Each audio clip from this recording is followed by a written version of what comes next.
Dear colleagues, I'm delighted to be addressing you for the first time in my capacity as the Special Representative on Sexual Violence in Conflict. Your presence in this training workshop is indicative of the importance and the keen interest you attach to this mandate, as well as your willingness to contribute to the prevention and response to conflict-related sexual violence.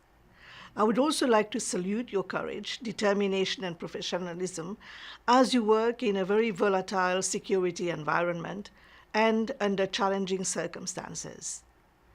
Conflict-related sexual violence is now viewed as a legitimate threat to the maintenance of international peace and security, which requires a political, security, and justice response combined with comprehensive services for survivors.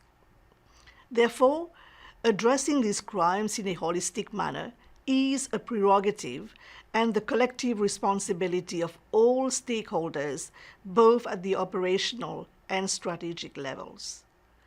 In this regard, integrating conflict-related sexual violence in the work of peace operations and other United Nations entities continues to be a critical step in our overall response. Your respective peace operations play a central role in this process.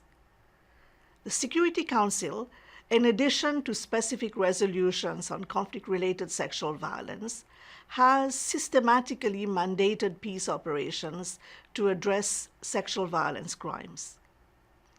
While women protection advisors have been assigned a key role in this, the responsibility also extends to all civilian and uniformed personnel in peace operations, thus highlighting the need for concerted actions between the relevant components.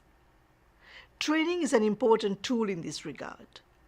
My hope is that at the end of this training, beyond acquiring additional practical knowledge on integrating conflict-related sexual violence in your work, you would also be able to identify and understand the role you play as a military officer, a police officer, or a civilian staff member in accelerating the transformative change that is needed to completely turn the tide against this heinous crime.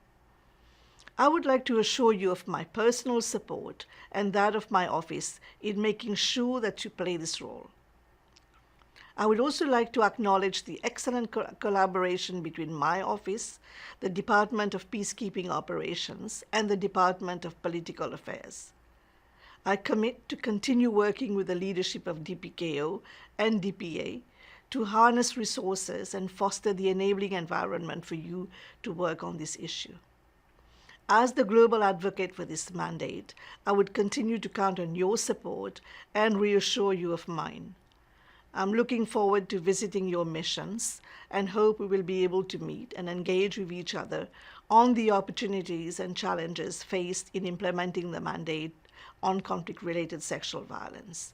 I wish you fruitful deliberations and thank you for your attention.